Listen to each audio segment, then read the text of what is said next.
So I'm sitting here having my morning coffee, and I was thinking about the seller that I was speaking to last week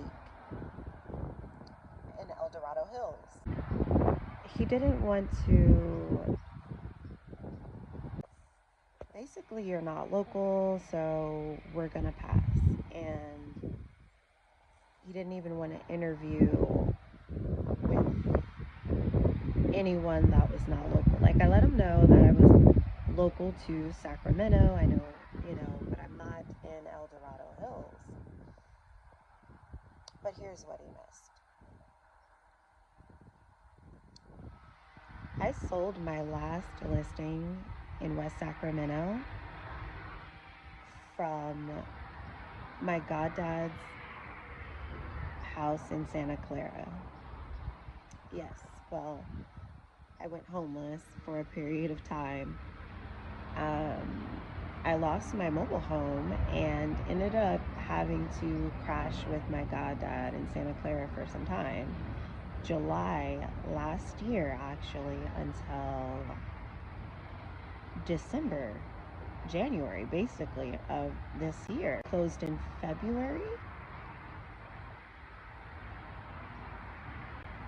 of this year. If I'm not mistaken, it was January.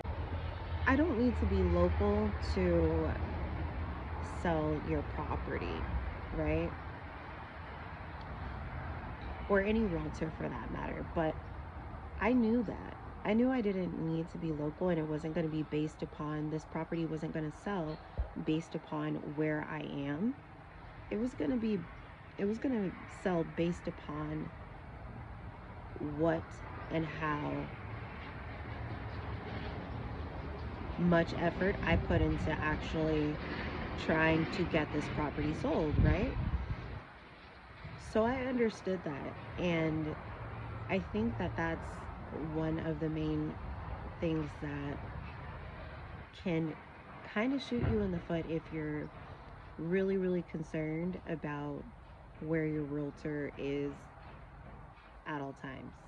No, I wasn't taking vacations. I wasn't like not answering my phone. I was very, very tentative, very attentive, very, what's the word? Very right there, right? The entire time.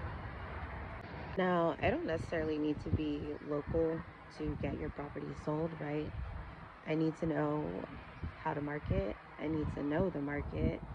I need to know how to negotiate and close. And I need to know how to get you offers, right? And that I do better than most of the agents on your street or around the corner from your street. So, let's see some stats here. Over 85% of the buyers come from outside of your zip code. Your buyer isn't next door, your buyer is online, right? So if your home didn't sell, probably wasn't your agent's address, but most likely their execution. So DM me if you're ready to relaunch. I don't just relist.